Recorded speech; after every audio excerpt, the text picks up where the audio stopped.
Hey guys, so I'm here with another book summary. Um, The Memory Police. Oh, I can't flip it. The Memory Police by Yoko Ogawa. And I'll just give you a quick summary. So the story starts off with a little girl, the main character, asking her mom, does it hurt? Does it hurt when you lose your memories, when things start disappearing and you start forgetting? And the mom comforts her, letting her know it doesn't. However, there's something special about the mom, and she's able to actually remember everything. And you find out later on that the memory police actually take her in and start doing tests on her to find out what is going on in her brain, to find out how she's able to keep all the memories. And they're using that information to create some sort of way to make everyone forget. Anyways, soon after, her dad dies, and he used to study birds. And then soon after that, her nurse died, and she was left alone in the house. Throughout the story, there's various things that start disappearing, and the first one starts with the birds. All of a sudden, you just see all the birds just fly out into the sunset and never to return again. And that's the first time you're really introduced to the memory police, because they storm into her house. They start searching all of her father's things, and she had kept his office very intact with all his research and his studies.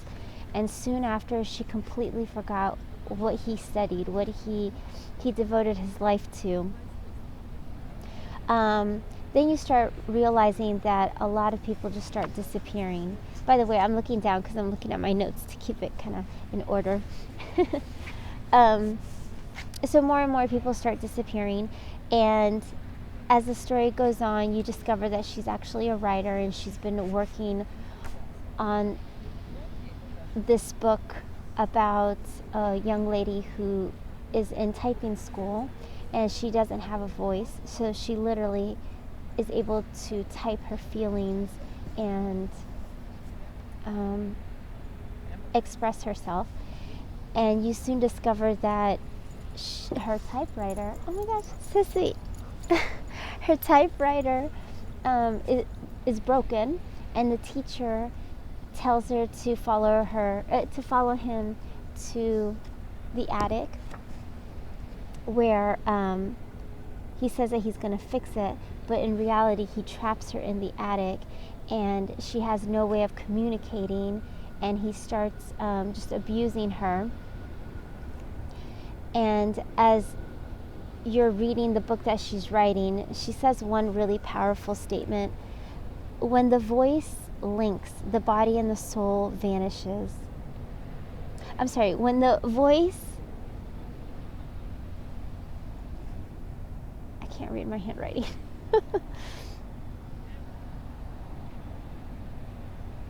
So basically, when the voice disappears, the body and the soul vanishes. There is no way to put into words one's feelings or will. And that's kind of where the story that she writes leaves off. And you realize, and her day-to-day activities are basically, she writes all day, she's brainstorming, and each evening she takes a walk, and where she'll chit-chat with an old family friend. It's an older gentleman, and they just, hang out a little bit as friends do. And it goes on for months and months. In her house, there's a back entrance that she doesn't use because it's kind of in a very odd place. I don't really know how to describe it, but it's not used, and it leads down to the basement. And so kind of the basement's locked off because that's where her mom used to work and leave all her memories, but now everything's vacant since the memory police had gone down there and taken over all the memories. But an old family friend of her parents were like tapping on that back door, and when she realized somebody was down there, she goes down there and she finds out that the family is going into hiding. And before they went into hiding, they wanted to give her a couple of the beautiful statues. Her mom used to be an artist, beautiful statues that her mom had made, and for them as gifts before she left and disappeared. And so she took those statues, she kept them in a safe place, and the family just disappeared. As the story progresses, you realize that roses and all the flowers eventually vanish and disappear, and then calendars and time. So as winter had come and it started snowing, and it was the first time it snowed in like many, many years, I guess they're also experiencing climate change. Just joking. But that's when time kind of froze and calendars disappeared, and they were locked into this like never-ending snowstorm, I guess you could say.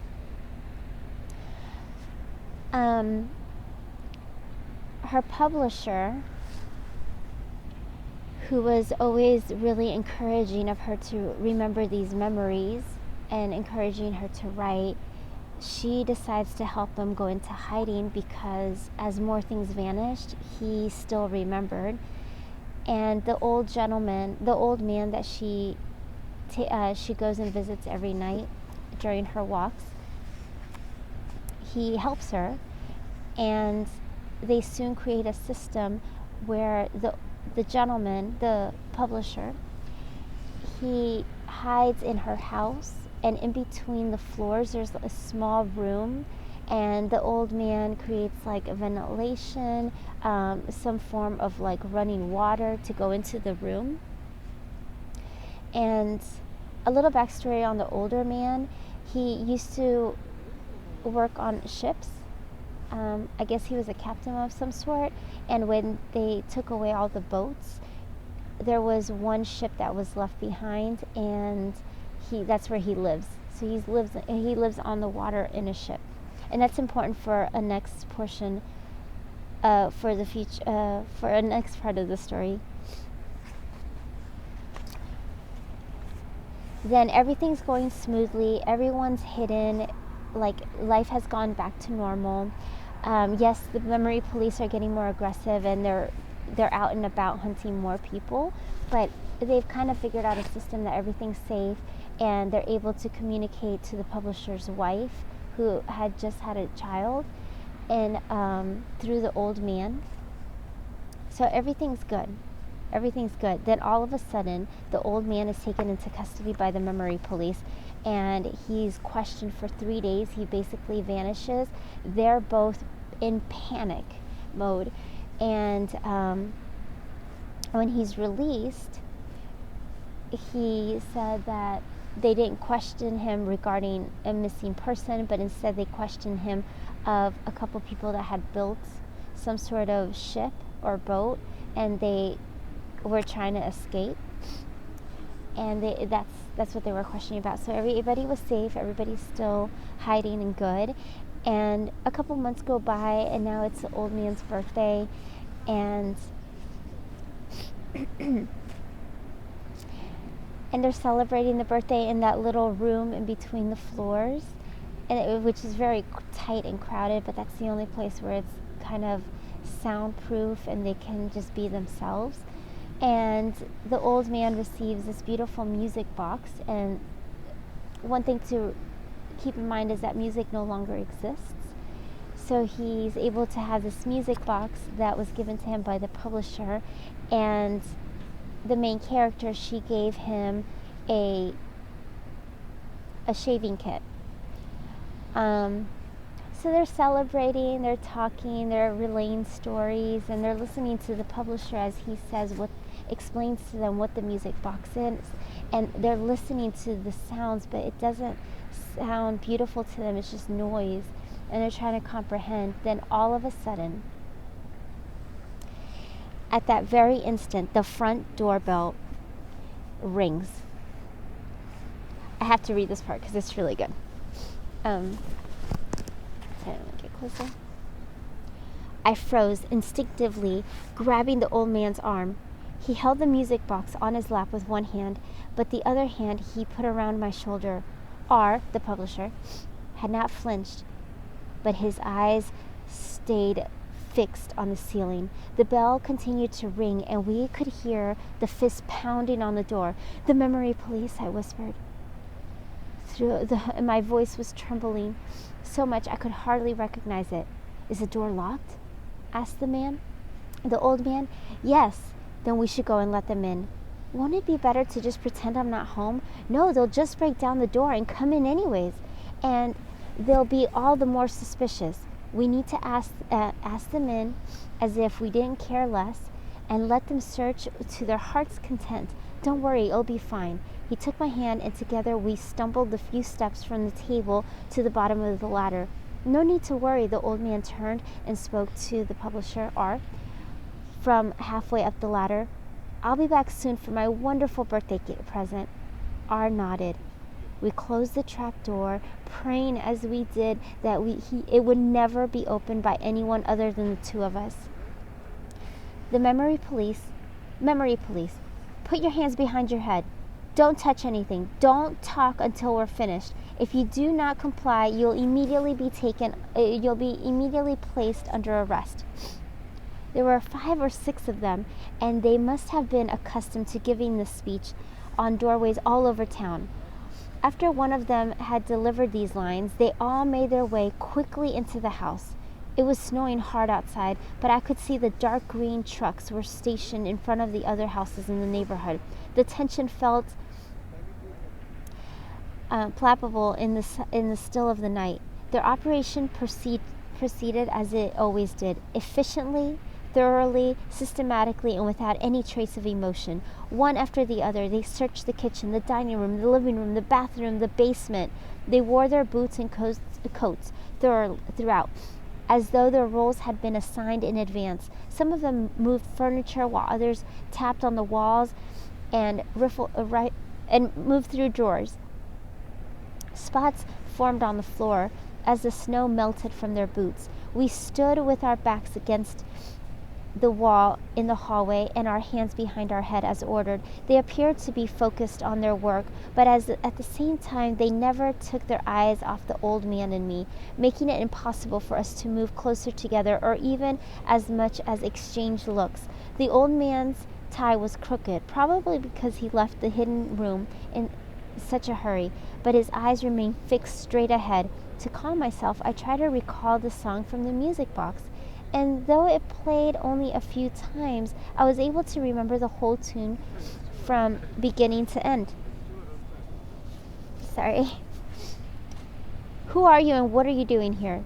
The man appeared to be the leader of the group, pointing to the old man, and barked his questions. "I've been doing odd jobs here for a long time, so I'm sort of part of the family," the old man said firmly. After pausing to take a breath, "The sink is full of dishes. Were you cooking?" The memory police who had been searching the kitchen turned back to question us. He had seen the pile of dirty pots and pans and bowls and utensils from the party preparations, clearly a bigger mess than one woman living alone was likely to make. And there was not a single dirty dish in the pile, since we had not started clearing the ones that we had taken into the hidden room. Nor did the dinner table show any signs that we had eaten there. Perhaps they had sensed that something was strange. The melody inside from the song played inside me faster and faster. "Yes," I had meant to answer clearly, but nothing more than a weak sigh slipped out. The old man took a half step towards me. "I cooked enough for a week, and then I freeze it," I added, surprised that such nonsense was coming out of my mouth.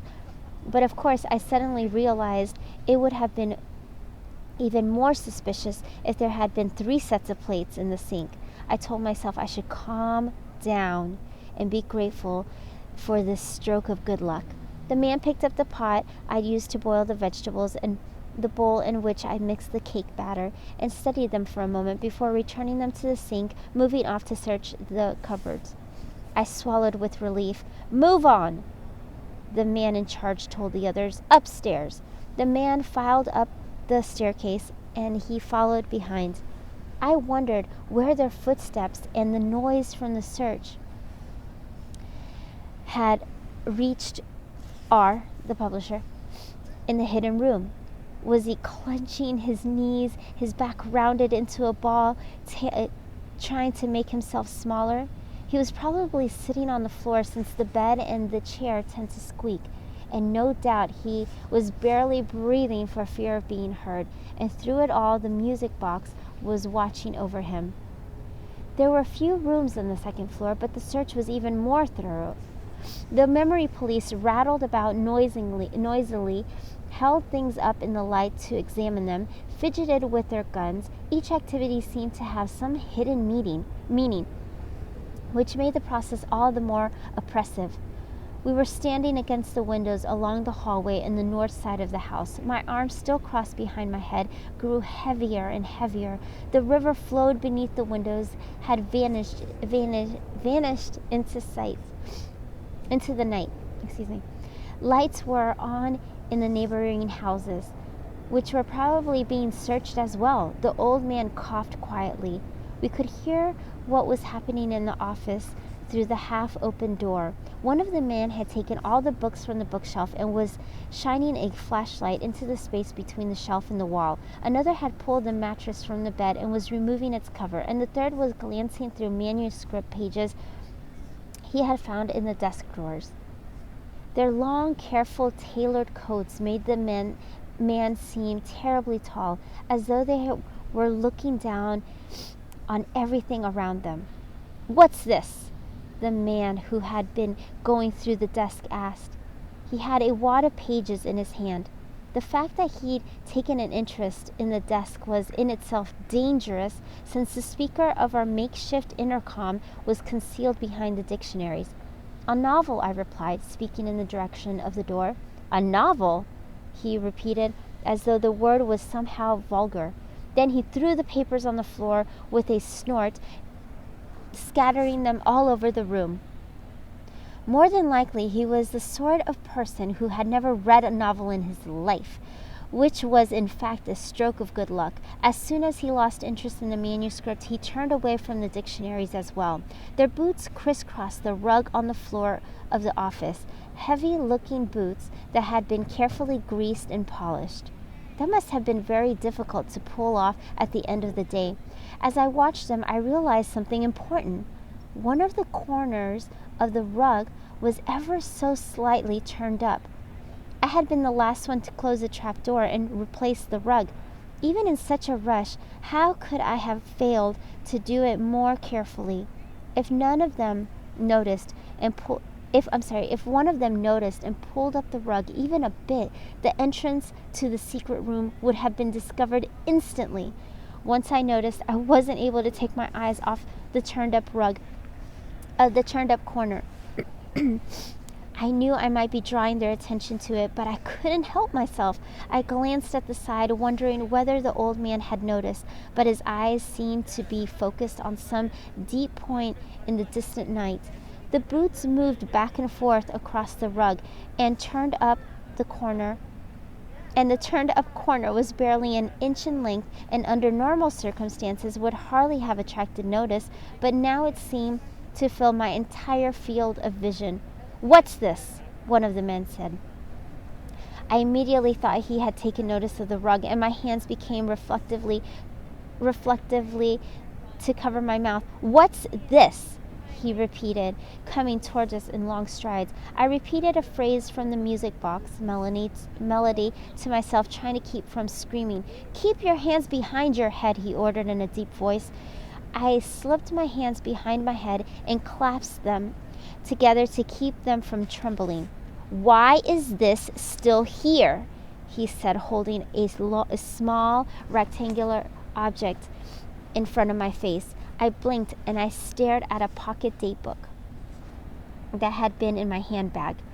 No particular reason, I said, trying to stop the tune from the music box that was still playing in my head. I just forgot about it because I hardly ever use it.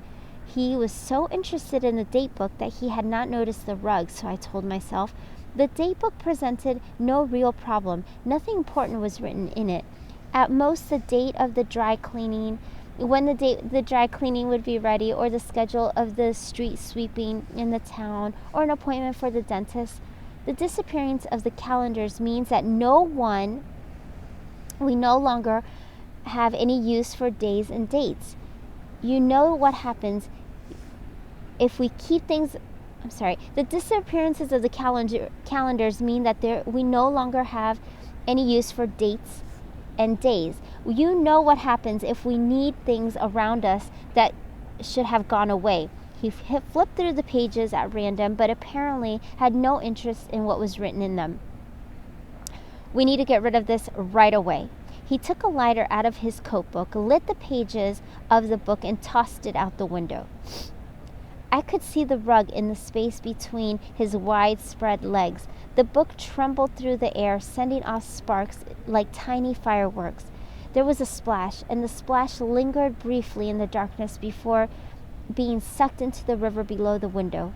At that moment, as though the sound were a prearranged signal, the leader of the group called, "Stop!" The men left what they were doing, quickly formed a line, and marched downstairs. Then they walked out the front door, their guns on their belts, without so much as a word to us, or any attempt to close the drawers or cupboards that they left in a mess. Then they were gone. I collapsed into the old man's chest. As they watched out the window and the door, they saw that a family was being taken from the neighbors, and their dog was left behind. Eventually she adopts the dog, and soon she no longer has a job, because all the books and manuscripts disappear. And she takes up a job as a typist in an herb company. And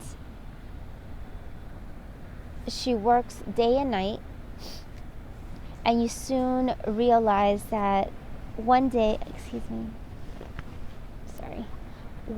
when she's spending some time with the old man, there's an earthquake, and everything inside his home just starts collapsing, and in all the commotion, he actually is buried under some bookshelves and cupboards. And he tells her and the dog to just go right away, because now when the water comes back, it's gonna just demolish everything. And she insists that she can't leave. She helps him out from under the bookshelf, and they escape, and they start running up the hill to a library that no longer exists because it had been burnt down. The old man ends up moving in with her. They get rid of all the books, and they keep some in the hiding room with the publisher in secret. After that, the old man is taking care of everything in the house, putting it back together, but you notice that there's something wrong, like his movements have changed in some way, and she brushes it off to be that it was such a shock to lose everything that he's ever owned when the waves came back to land. And so she would go to work and then return home. They would spend time with the publisher, and during the earthquake, the old man discovers the small statues that were given to her from the family that had escaped, and some of them had actually cracked, and inside there were some objects, and they didn't know what they were, so they took it to the publisher, and the publisher was so excited to find out that these things still existed and started telling them what they meant and the stories behind all those pieces that were found. Soon after,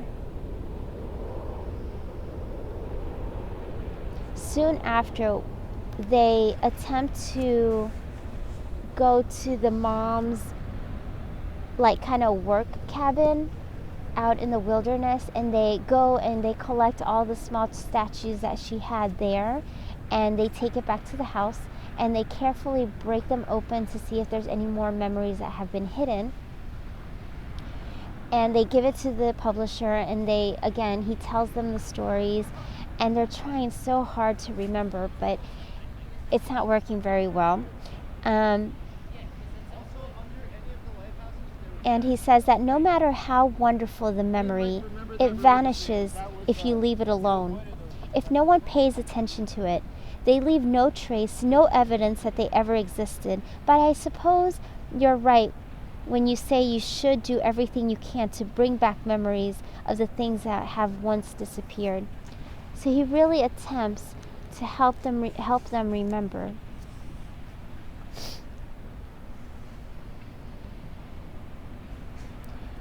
Okay, soon after, it was no longer things that were vanishing or concepts such as time, but she wakes up one day and she realizes that she can't feel her left leg, and she starts forgetting what it was to have a left leg. And soon people adjust and they are able to adapt to living life without their leg. And then eventually their arm disappears, and it just continues on and on. Little by little, the physical parts of them disappear. Once you realize what's happening, that small parts of their body start to disappear, you go back into the story that she's been trying to write and remember. And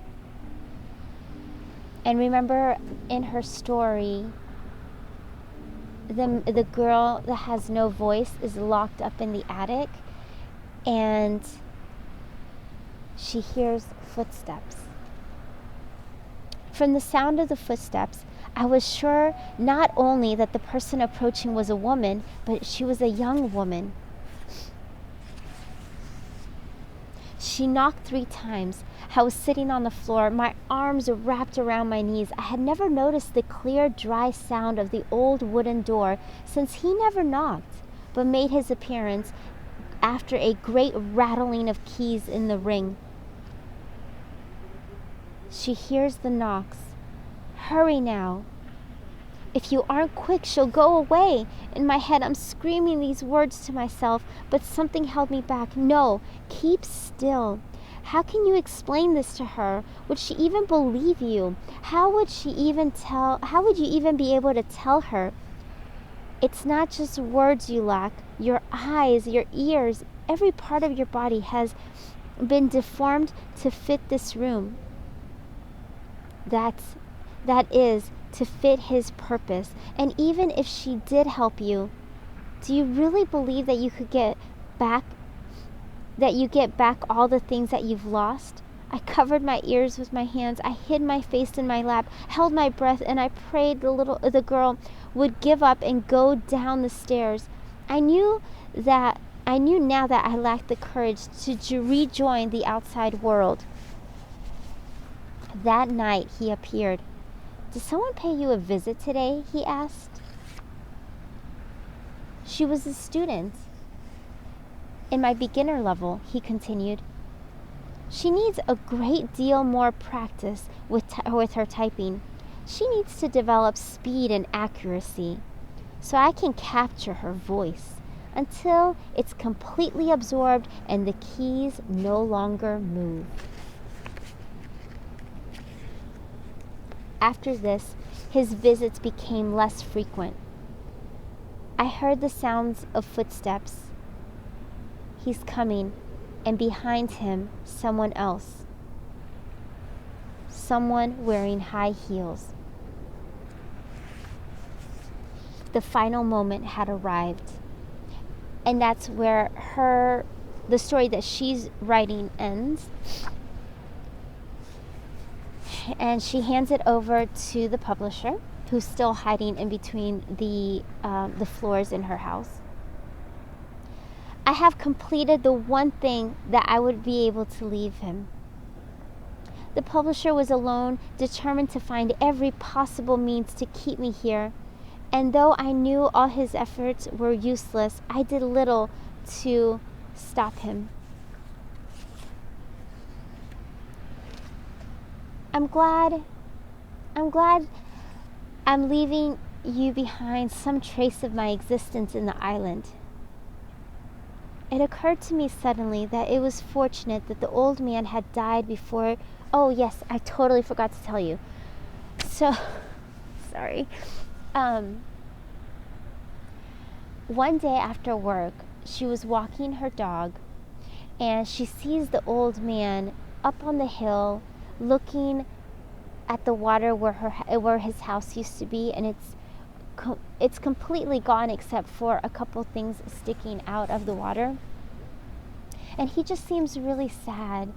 And she asks him, they're talking, they're having a good time, and the dog starts getting restless, so it's time to go. So she leaves the old man there as he requested, just to, capture his thoughts. And he says to her that he's going to go to one more supermarket to stand in line and get food.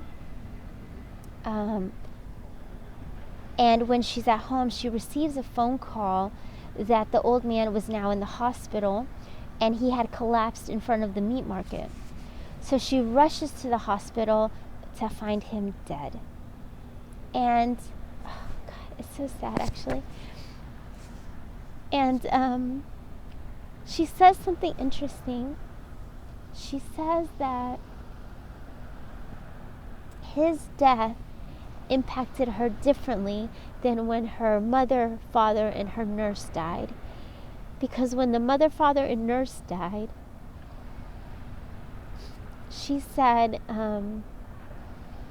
I was left with many regrets of things that I didn't say to them. But when the old man died, it was different because they kind of took care of each other. And in a way, it was her only friend that also died. Sorry, I don't know why that makes me so sad, but it does. Especially when you've seen everything that they've gone through together. And it was like a real friendship and a real partnership to survive this world that they've created. And I guess that's what good books do. They make you really connect with the characters and really understand the dilemmas that they're going through. Anyways, so it occurred to me suddenly that it was fortunate that the old man had died before the disappearances of the body had begun. He had already lost enough as it was, and rather than live on the expectation of more disappearances, it was easier that he died still possessing his own body. Then she states, I suppose the order of disappearances made no real difference, but in the end, everything disappears anyway. The days just flowed uneventful, and the distance between her and the publisher continued to grow as she continued to lose part of her body.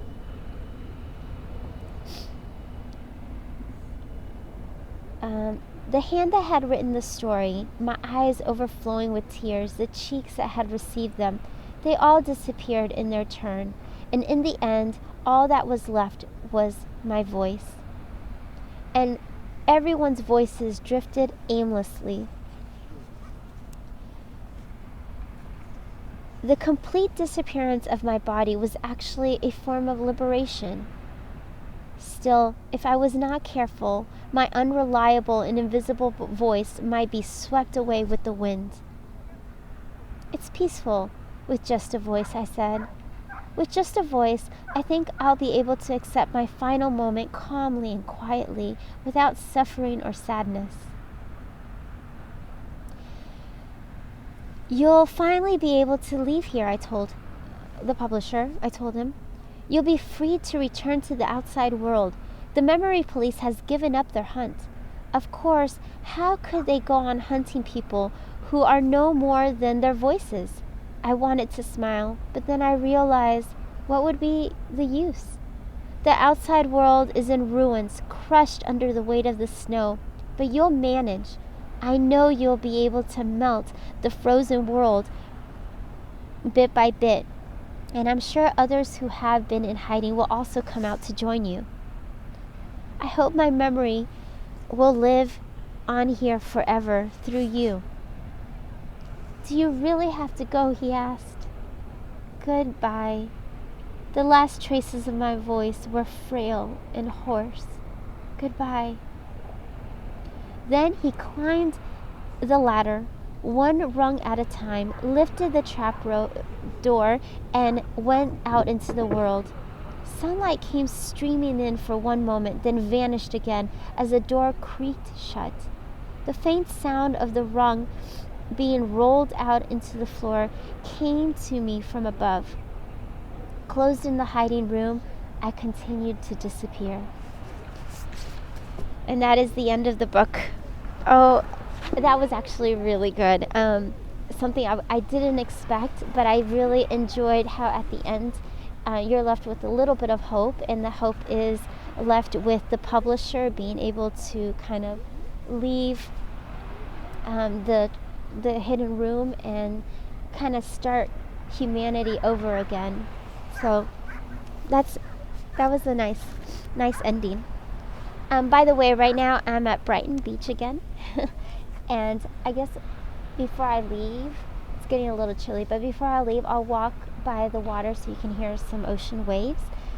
For next week, if you can join me, or actually, for those that were able to read The Memory Police, please write down your thoughts and your comments down below. I want to know your thoughts, and did you get wrapped up in the characters as much as I did? And yeah, just give me your ideas, and hopefully I think I say this in every video, I'm sorry, but as soon as I can live stream, I love to have kind of like a book club discussion type thing where we could do every week. For next week, I'm hoping that we'll all be able to read On the Social Contract. I know it's not, I don't know if there's a way to flip this, but so On the Social Contract by Jean-Jacques Rousseau. So I'll read what the back says. Men are born free, but everywhere he is in chains. Thus begins Rousseau's influential 1762 work, Du Contrat Social. Sorry, I don't speak French. The Social Contract, arguing that all government is fundamentally flawed and that modern society is based on a system that fosters inequality and servitude. Rousseau demands nothing less than a complete revision of the social contract to ensure equality and freedom. Noting that government derives its authority by the people's willing consent rather than the authorization of God, Rousseau states that good government can justify its need for individual compromises, rewarding its citizens with civil liberty and the proprietorship of all he possesses. The controversial philosopher further suggests that promoting social settings in which people transcend their immediate appetites and desires lead to the development of self-governing and self-disciplined individuals. A milestone of political science, these essays introduce the ideas that led the chaos of the French Revolution and are considered essential reading for students of history, philosophy, and other social sciences. On the Social Contract has 97 pages, So it should be a quick read. I did start reading, and I'm going to be quite frank with you. He gives you a lot of ideas that really make you think. And I'm ashamed to say that I think the first 5 pages, hold on, let me see how much I've read. I lied. The first 7 pages, it took me about an hour, because as I was reading it and listening to what he was stating and his theories, I kind of just meditated and thought, do I agree, disagree, where do I stand in all this? So maybe, although it's 97 pages, we said, 97 pages, I think it might take a little bit longer just to consider and meditate on some of his philosophy and deciding if that's something that you agree or disagree. So I'm excited to see what I learn about his thoughts and about how I feel about certain things. I think it's going to be really nice. So if you'll give me a moment, I'm just going to pack up. I do want to show you some of the things that I bought. So I'm so excited. So there's a grocery store that's right at the corner, and as we leave, I'll show you where it's at. And I bought some goodies. It includes some fish, and it's so cold out here that I'm not even worried about. A salad, and everything's made fresh. And I bought this some papaya juice, and I bought this delicious dessert. It's a Russian dessert. It's so good. I don't even know what they're called. Oh, well, here it just says cake, but it is so good. I have to have one.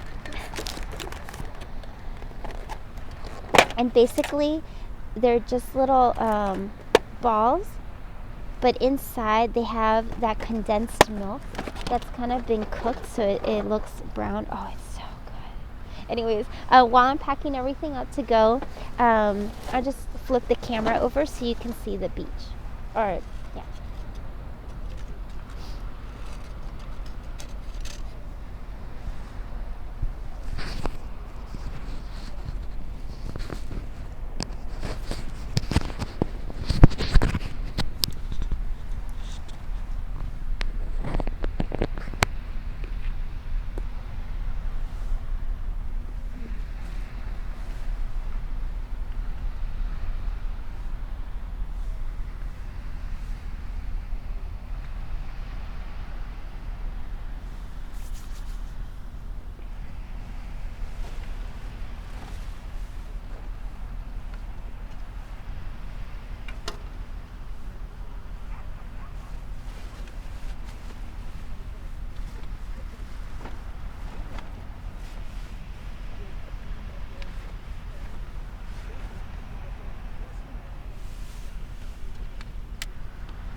guys.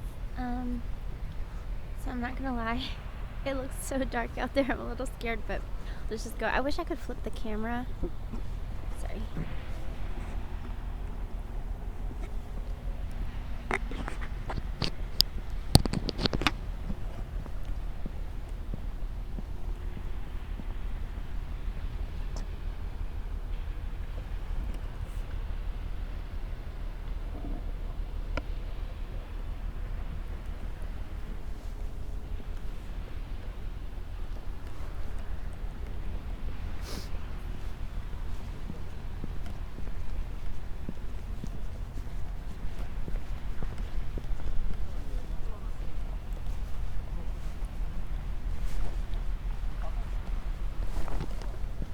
Sorry, I'm trying to find a good entrance for us to go.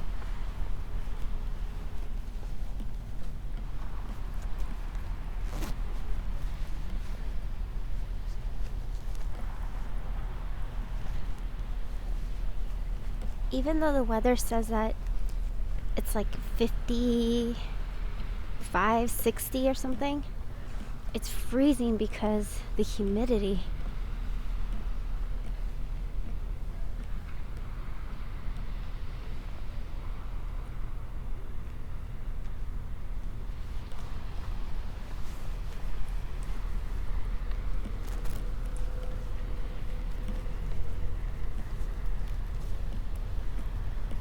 So I see somebody over there with a light.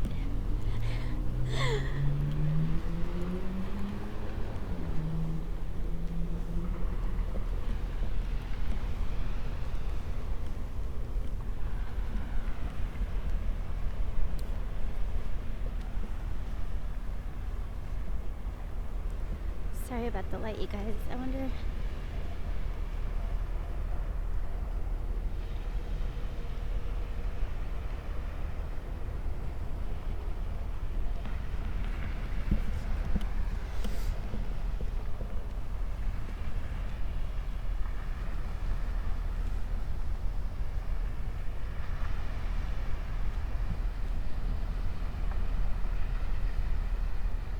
So I see the water kind of just shining with the plane that's crossing. I hope you can see it. Hold on.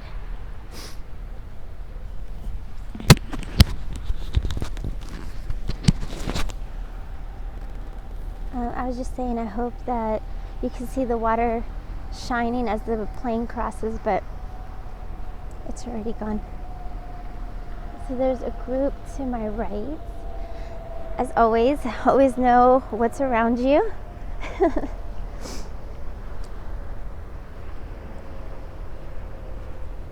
And there's a big group to my left, and to my right there's a couple that's been walking across the beach.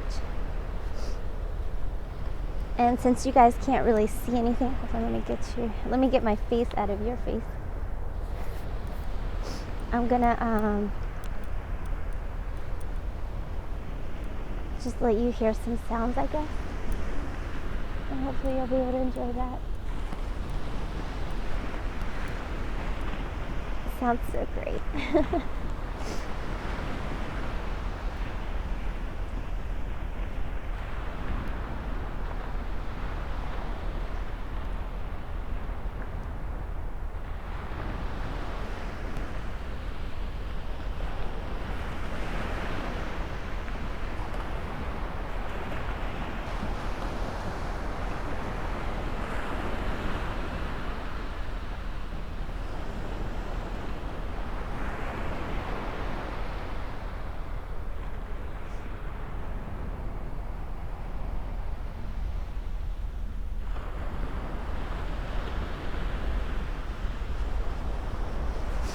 I see a man walking across. I'm kind of scared to get too close. I don't know how far the water is coming in.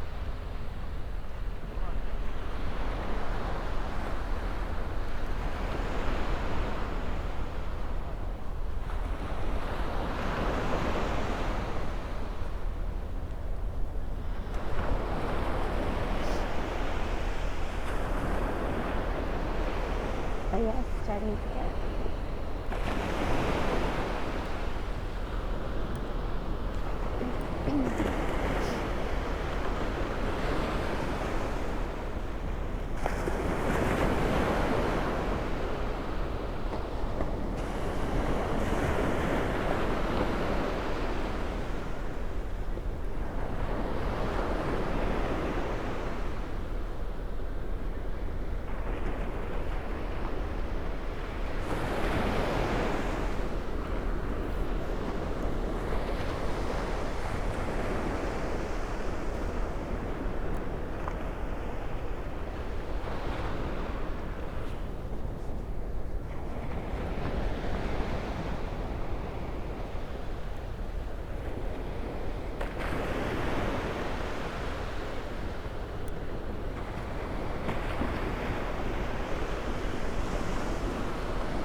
course, you hear the sounds of New York.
I wish you could see it.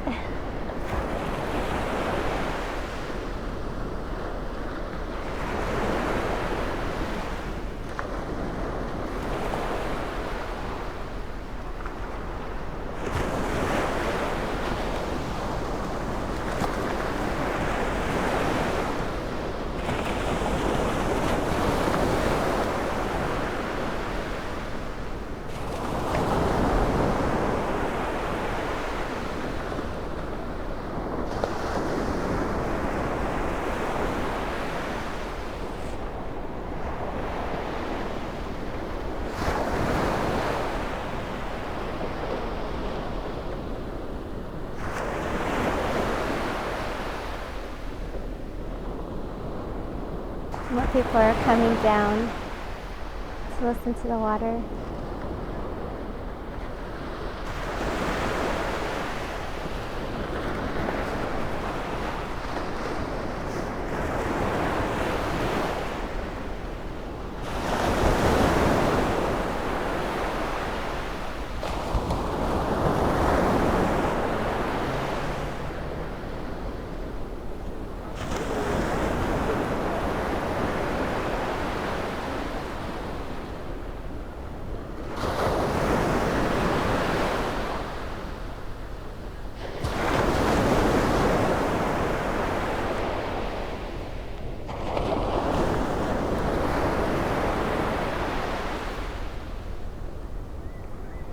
I don't know much about like water in the ocean, but I think the tide's coming in because the water just keeps getting closer and closer to me.